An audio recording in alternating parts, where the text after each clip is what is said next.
Hola, bienvenidos a otra audio video selfie, porque mis videos así son. Eh, Bienvenidos pues, hace 4 días que grabé una especie de, pues de introducción, digamos, o de contextualización de la película del muchacho salvaje o el niño salvaje de Aveiro. Eh, pero la evolución de cómo se recibió este video entre ustedes, pues no ha sido favorable. Eh, Tiene muy pocas vistas, tiene muchos menos likes, por supuesto. Este, entonces he estado pensando y cavilando qué pasa. Evidentemente, como les he mencionado en otros videos, entiendo que la culpa es mía. Uno, en primer lugar, porque soy yo hablándoles a ustedes a través de la cámara. En segundo lugar, porque no he metido ningún otro elemento que sea diferente a esto, ¿no? Esto que están viendo. O sea, yo hablando, tratando de explicar, tratando de hacer, crear en su mente las imágenes que pueden ser alimentadas, la plataforma de YouTube lo permite, pero hay que manejar cierta tecnología que yo me he negado a sentarme a aprender, por un lado, y que por otro lado pues ya tengo varios meses con las computadoras descompuestas. Y en el teléfono es sumamente complicado. Y el tercer elemento es la duración de estas video selfies, audio video selfies, de estos videos pues. Eh, en un exceso de soberbia mía, supuse, y creo que ahí iba más o menos bien, que sería capaz de mantener la atención y el interés durante más de 20 minutos, muchas veces media hora y luego hasta una hora. Es curioso porque algunos de los videos que tienen una duración de casi una hora sí han tenido muchas vistas. Ignoro en qué momento de la visualización del video YouTube lo considera como una vista, como una visualización. No creo que sea el video entero, pero también sé, ciencia cierta, que no es con una visualización de unos pocos minutos. En fin. Y desde el principio yo les platiqué que había personas que me han recomendado hacerlos mucho más cortos, ¿no? Desde las recomendaciones de que haga videos de 5 minutos hasta quienes me dicen que 15, 20 minutos a lo sumo. El video anterior duró poco más de 20 minutos y a pesar de que fue breve y de que omití muchas cosas, pues no tuvo las visualizaciones a las que ya me había yo acostumbrado, ¿no? Eh, Esto es por supuesto una autocrítica, o sea, no es un reclamo a nadie, porque como les decía, tampoco sé quiénes son los que visualizan mis videos a menos que me comenten. Y entre las personas que me han comentado recientemente, mi hermano Máximo también me dijo lo mismo, ¿no? Él seleccionó de los muchos videos que ya tengo filmados, uno que me parece a mí de los más malos, ¿no? Pero bueno, ese fue el que vio y sí me sugirió que los hiciera mucho, mucho más cortos. Y lo entiendo, pero hay un cuarto elemento que tiene que ver con el video anterior, que me parece que sí tiene una gran carga de contenidos históricos, es decir, de narrativa histórica, ¿no? Y de la narrativa histórica desde las dudas que a mí me ha generado haber estudiado la historia, ¿no? Este, Como todas las ciencias sociales, la historia, más la historia, es una ciencia muy polémica, ¿no? Muy cargada de intereses. Entonces, también caí en la cuenta de que cuando mis alumnas veían la película de Truffaut, esta del pequeño salvaje, o del niño salvaje, o del muchacho salvaje, le dan los 3 nombres en español. Pues no les fue tan impactante como me fue a mí, porque yo tenía un antecedente de una lectura de un cuento de ciencia ficción, que es el que voy a platicar hoy. Este cuento, escrito por Howard Fast, un literato norteamericano ya fallecido, estadounidense,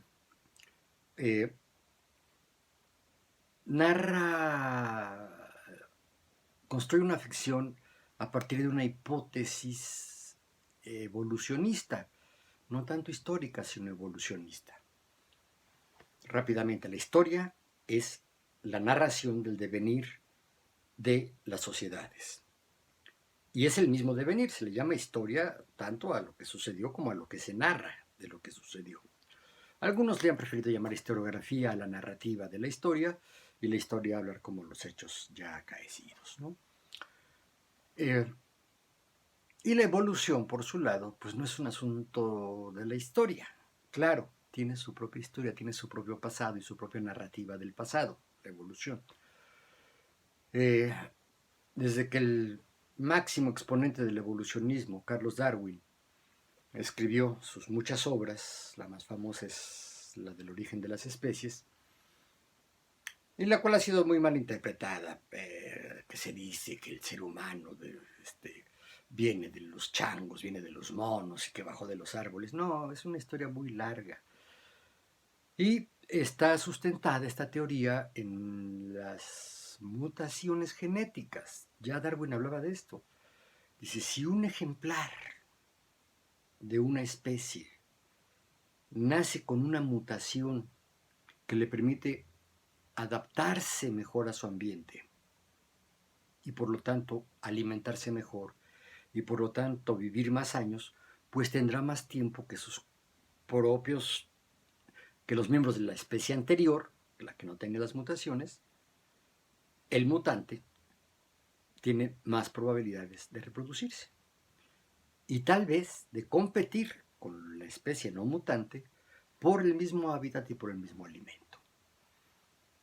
Si esta mutación, insisto, le permite alimentarse mejor y vivir más, se va a reproducir más y evidentemente superará y tal vez hasta lleve al exterminio a la especie no mutante. Bueno, a partir de ahí, Howard Fast se pregunta, ¿y qué? ¿Ya terminó la evolución? El ser humano moderno, el Homo sapiens sapiens, ¿es el último escalón en la evolución? Darwin deja la pregunta abierta, o sea, ni siquiera, creo que ni la plantea, pues, ¿no? Pero Howard Fast sí lo pregunta, dice, bueno, y que ya se detuvo la evolución, ¿qué tal si dentro de la misma especie humana ya hay una nueva especie? ¿No? Entonces, también se pregunta si esta nueva especie va a ser una especie mejor adaptada al medio, tanto al medio natural, pero sobre todo al medio social que ya hemos construido los seres humanos, a este medio cultural. Entendiendo la cultura no como las bellas artes, no como la gran sabiduría, no, sino como las costumbres, los modos de hacer, los modos de ser, los lenguajes con los que nos comunicamos, es decir, la forma de comunicarnos. Y si esta mutación lleva a los nuevos seres humanos a ser superiores a este ser humano o inferiores. Entonces, en su cuento, que se llama Los primeros hombres, y que está en una colección de cuentos que publicó Howard Fast, entiendo que a principios de los 60, el libro se llama El filo del futuro, si lo pueden encontrar, se los recomiendo mucho, léanlo, está lleno de cosas muy cuestionadoras. Y este es el primer cuento de esa colección, Los primeros hombres. Entonces dice, esa es la traducción que yo vi en español, no sé cómo se titula en inglés, pero bueno. Dice, es probable que sí haya ya una mutación y que haya una nueva especie de seres humanos, caracterizados por dos elementos. Una inteligencia superior, mucho, muy superior, una inteligencia innata superior, pero además la capacidad del pensamiento colectivo, telepático. Es decir, que cada cerebro de estos nuevos seres humanos se conecta, ahí viene la ficción, ¿no? Se conecta telepáticamente con los otros de tal manera que pueden estar pensando todos al mismo tiempo en lo mismo, ¿no? Y al mismo tiempo estar pensando en lo propio, ¿sí? Eh, los experimentos que se han hecho, y bueno, la experiencia más que los experimentos, que se tiene sobre la construcción colectiva de nociones, de medidas, de análisis, de evaluaciones, de proyectos, etcétera, etcétera, pues nos dicen que sí, que el dicho de dos cabezas piensan más que una, si son buenas cabezas, pues evidentemente será mucho mejor, ¿no? No solo piensan más, piensan mejor. Pero si una de las cabezas no es tan buena, pues el producto de esos pensamientos pues no será tan bueno. Y si son dos cabezas malas, pues perdón, no siempre dos cabezas piensan más que uno. A veces piensan más, pero piensan peor, ¿no? Si las cabezas son malas. Y a lo mejor no se habla solamente de la inteligencia, sino de la cantidad de conocimientos, de la sensatez con las cuales se procesan esos pensamientos y con la claridad con la que se expresan, ¿no? Pero ese es otro rollo. El cuento dice, es un intercambio epistolar, es decir, un intercambio de cartas entre un hombre que es un aventurero, que ha sido un mercenario, que se ve que ha sido violento, vividor, etc. Y su hermana, que es una gran científica, una gran neuróloga, que fue contratada por el Pentágono, la Secretaría de Defensa de los Estados Unidos, porque ella es la que plantea esta hipótesis. Es probable que haya seres humanos superiores, pero que no se dan a conocer, que no se hacen notar, porque viven entre seres humanos comunes y corrientes. O sea, el ser humano normal. Y el ser humano normal, pues tiene una inteligencia normal, tiene una capacidad de comunicación normal, no superior. Entonces ella le escribe a su hermano diciéndole, oye, pues necesito que me ayudes. Y le plantea, digamos, el marco teórico desde el cual ella está haciendo el experimento y que va a ser financiado por el ejército de los Estados Unidos. Entonces, al plantearle esto, le dice, hay evidencias de que hay ciertos niños que son sumamente inteligentes y que tienen un desarrollo mucho más precoz, o sea, alcanzan sus logros en su desarrollo individual antes que la generalidad de los niños. Y ella plantea, y me parece un planteamiento genial, dice, pero también se sabe de niños que han crecido, que se han desarrollado lejos, permítanme,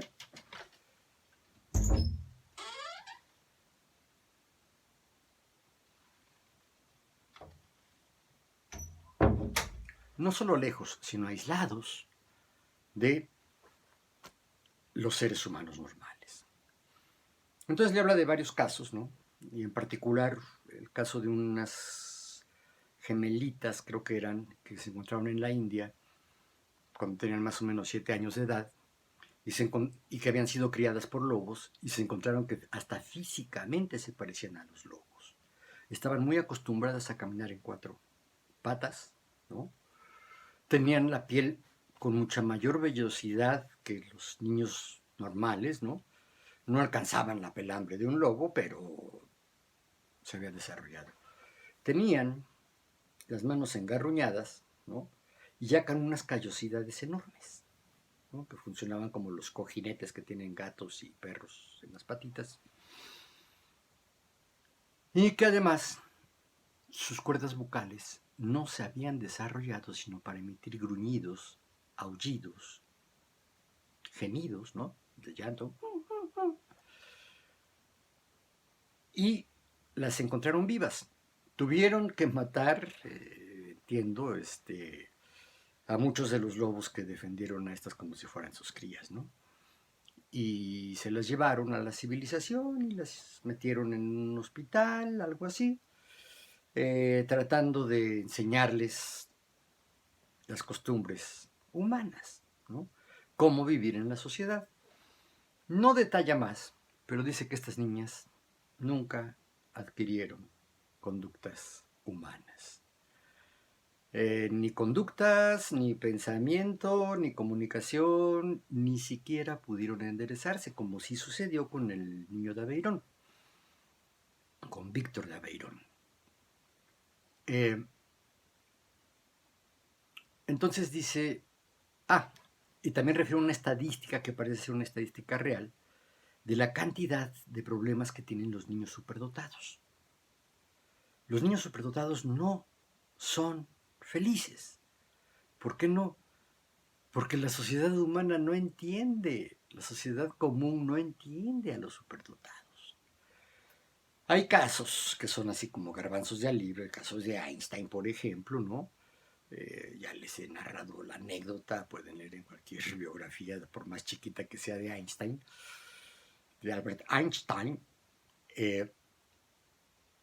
que en la secundaria su maestro de matemáticas o el de física, no recuerdo cuál, pero una de las materias en donde Einstein se convirtió en el gran genio de la humanidad, hasta la fecha, este maestro le recomendó a la mamá de Einstein que lo sacara de la escuela, que no tenía futuro en el mundo académico, que no tenía futuro en el mundo de la ciencia, porque era un poco tonto, ¿no?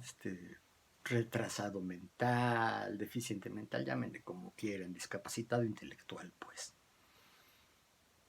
Entonces, pues sí, la señora no le hace caso, no lo saca y Einstein sigue padeciendo el sistema escolar, ¿no? Porque pues él entendía estos elementos con mucha mayor velocidad y sus inquietudes estaban mucho más allá. Entonces, su maestro seguramente no le entendía a Einstein, ¿no? Y no entendía que Einstein ya había comprendido prácticamente todo lo que él estaba enseñando así en los rudimentos de la física o de la matemática, ¿no? Y él ya estaba mucho más allá. Afortunadamente, por la chamba que logra conseguir, trabajar en una oficina de telégrafos, ¿no? Pues para él era muy sencillo sacar su chamba, ¿no? Y dedicarse a pensar, y a pensar, y a pensar, y a hacer apuntes, ¿no? Y hacer anotaciones matemáticas de lo que a él le preocupaba, que a él le preocupaba mucho el tiempo y el espacio. Ese es uno. Hay una cantidad de películas más o menos recientes estadounidenses que se plantean este asunto, ¿no? El niño genio, el niño con una gran capacidad intelectual, sufre porque se da cuenta de muchas cosas, se da cuenta de más cosas que los demás niños. Tienen una gran capacidad de lectura, hacen inferencias muy sesudas a partir de lo que observan.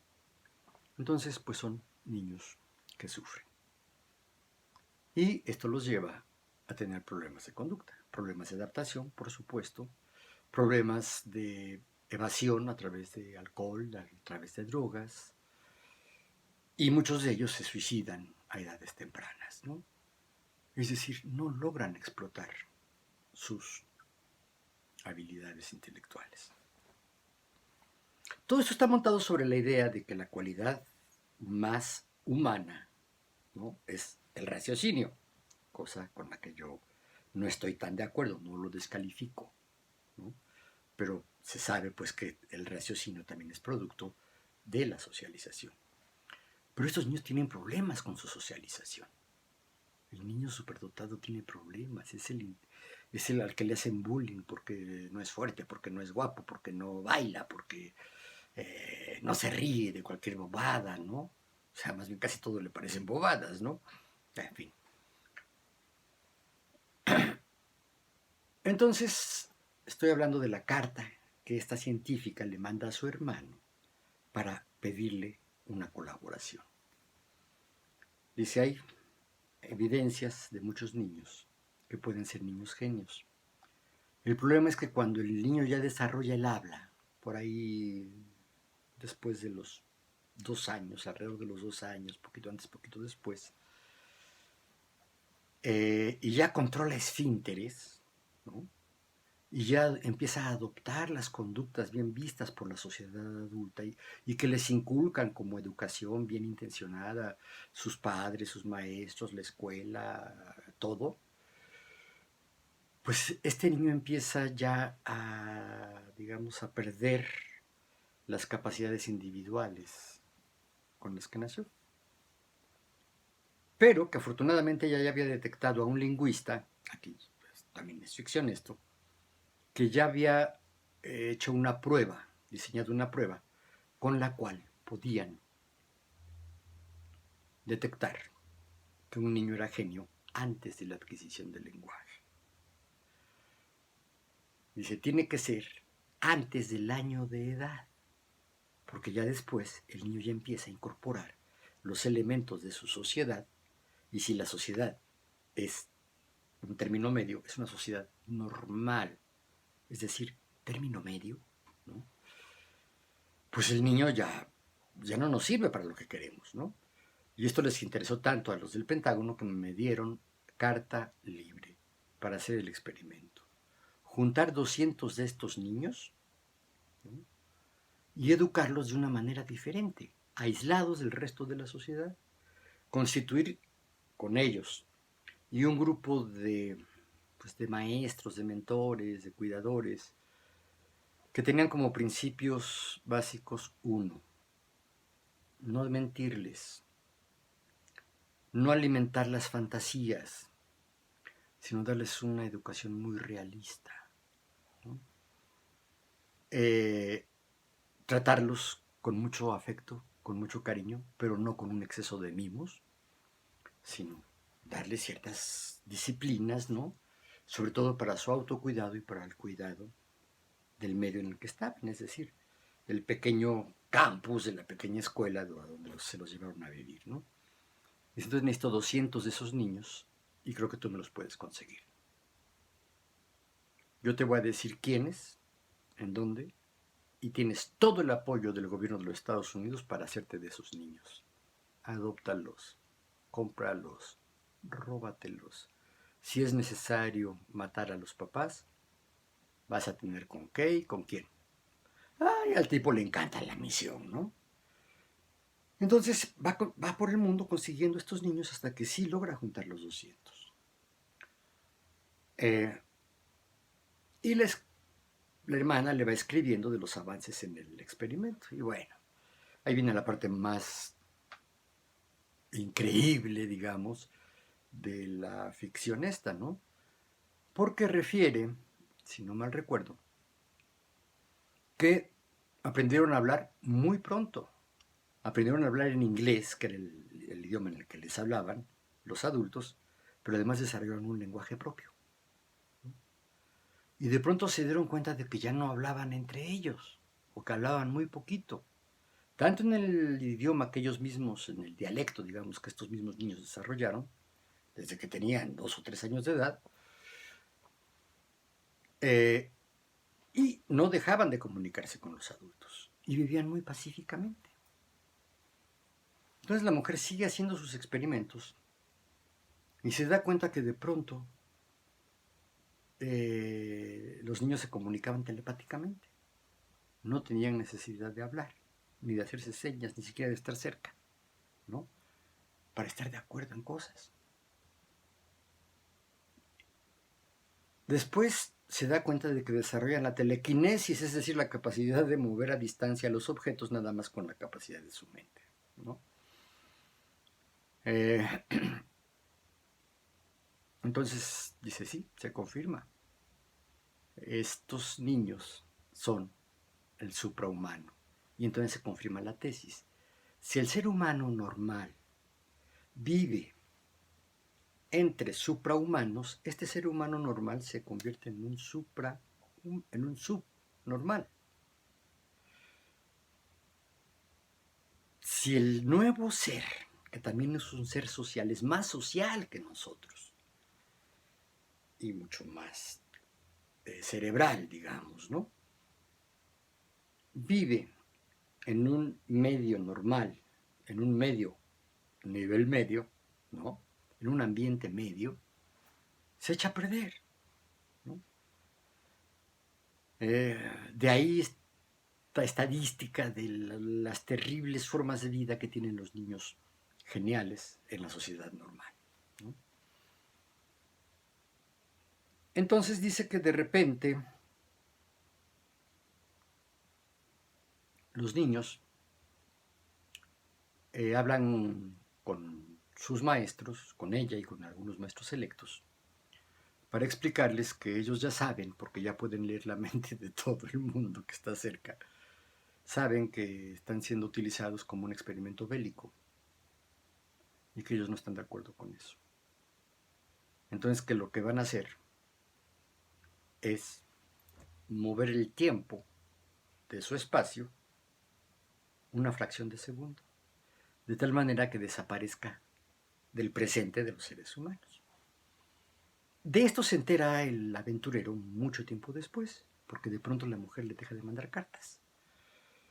Y él pregunta, y nadie le contesta, y nadie sabe, hasta que llega unos emisarios del secretario de la Defensa de Estados Unidos a decirle, oiga, ¿qué sabe de su hermana? Pues yo no sé nada, pues deben de saber ustedes, trabaja para ustedes. Pues sí, pero no sabemos nada. ¿Nos acompaña? ¿A dónde? Dice, pues al campamento donde estaba ella con los niños. Pues vamos. Entonces narra que llegan, están en el norte de los Estados Unidos, en una región muy boscosa, y que entre los árboles alcanza a ver una gran cúpula gris, que no se ve si es de acero, si es de acrílico, si de qué es, ¿no? Pero es una gran cúpula. Y le pregunta, ¿qué es eso? Dice, pues es que ahí estaba el campamento. ¿Cómo que estaba? Pues es que ya no está. Nada más está eso. ¿Y de qué está hecho? Nadie sabe. Entonces cuenta que al acercarse a esta bóveda, esta cúpula, esta bóveda más bien, dice, ¿y qué? ¿No han intentado traspasarla? Y dice, que le dice un general, dice, ya hasta aventamos una bomba atómica. ¿Y qué pasó? Se tragó la bomba atómica y no pasó nada. Hemos tratado de tocarla, dice, pero si quiere usted experimentarlo, tóquela. Dice que la toca, que no hay resistencia, que no es un material sólido, y siente que la mano se le va, y una sensación insoportable que ni él, acostumbrado al suplicio, a la guerra, al sufrimiento, al hambre, no soporta la sensación. Muy desagradable, y saca la mano. Eso les ha pasado a todos. Entonces, pues, no sabemos. No, pues yo tampoco. Bueno, pues seguiremos investigando. Se regresa y a los meses recibe la carta de la doctora de su hermana, donde le explica, dice, la última carta que te voy a escribir, dice. Y entonces ya le narra a la plática que tuvo con los niños mayores, ¿no? Que les dijeron que no estaban de acuerdo y que iban a mover en el tiempo el campamento. Entonces al mover en el tiempo, todo con su capacidad intelectual, pues desaparece del tiempo presente. Estaba un segundo, una fracción de segundo en el futuro, ¿no? Entonces pierde toda materialidad.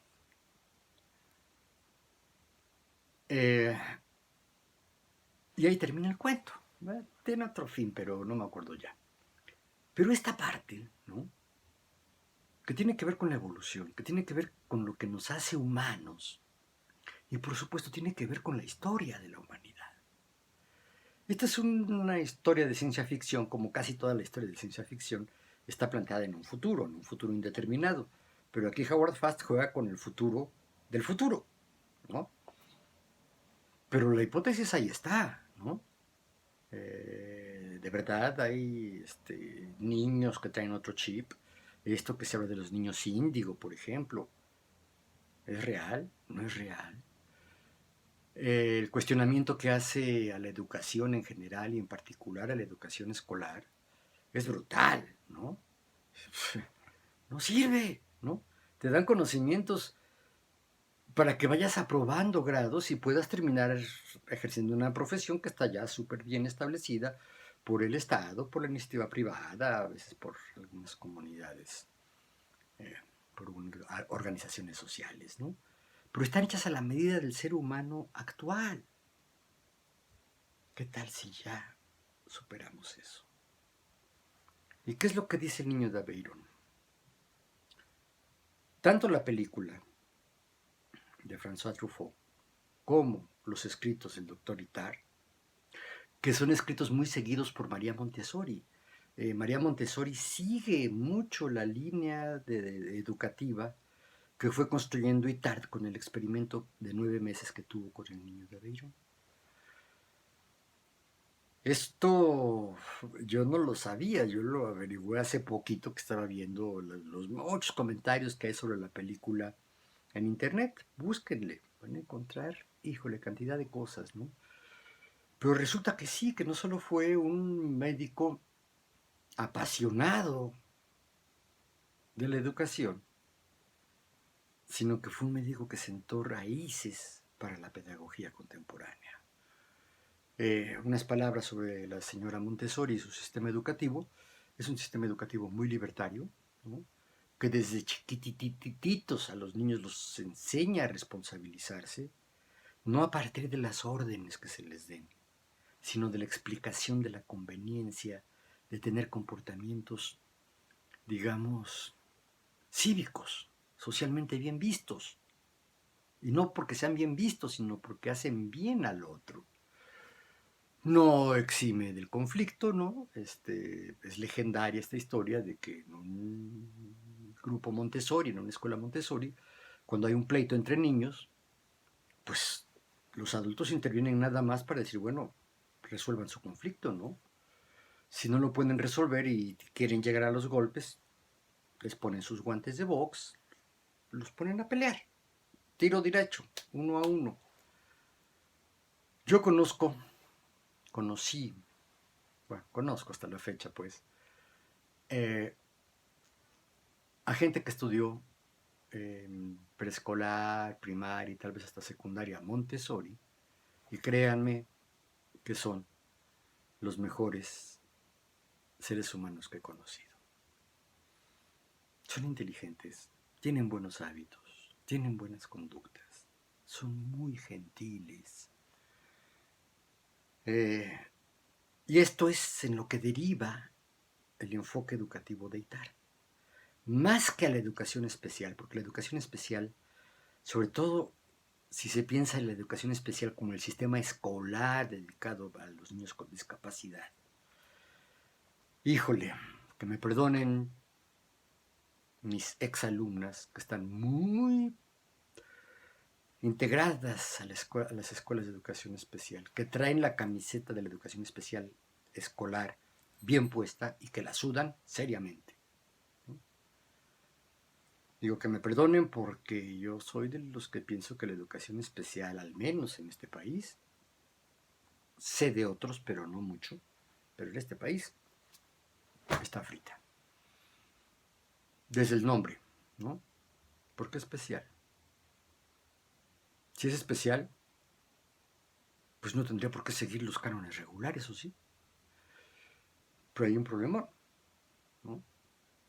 Eh, Se les aísla por tipo de discapacidad para que reciban la instrucción escolar, el programa oficial de la SEP,